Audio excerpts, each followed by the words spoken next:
ನಮಸ್ಕಾರ. ಬೆಳಗ್ಗೆ 7:28 ಆದರೆ ಮಂಗಳೂರು ಸ್ಮಾರ್ಟ್ ಸಿಟಿಗೆ ಮಾತ್ರ ಬೆಳಕಾಗಿಲ್ಲ. ಯಾಕಂದರೆ ನೋಡಿ, ನೂರಾರು ಬೀದಿ ದೀಪಗಳು 7:30 ಆದರೂ ಉರಿತಾ ಇದ್ದಾವೆ.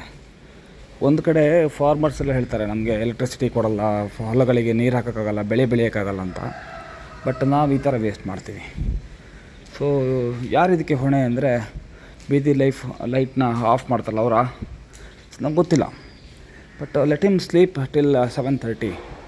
ನಾನೊಂದು ಹೇಳೋದು ಮಂಗಳೂರು ಮಹಾನಗರ ಪಾಲಿಕೆಗೆ, 7:30 ಆದರೆ ಬೆಳಕಾಗಿರುತ್ತೆ ಚೆನ್ನಾಗಿ. ನೋಡಿ ಹೇಗೆ ಬಿಸಿಲು ಬರ್ತಾಯಿದೆ ಅಂತ ನೋಡಿ. So let us adapt some technology.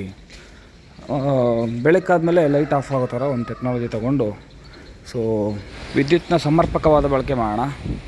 So ಈ ಥರ ವೇಸ್ಟ್ ಆಗೋದನ್ನ ಅವಾಯ್ಡ್ ಮಾಡಿ, ಎಲ್ಲಿ ಅವಶ್ಯಕತೆ ಇದೆ ಅಲ್ಲಿ ಈ ವಿದ್ಯುತ್ತು ಉಪಯೋಗ ಆಗಲಿ ಅಂತ ಹೇಳ್ತೀನಿ. Thank you.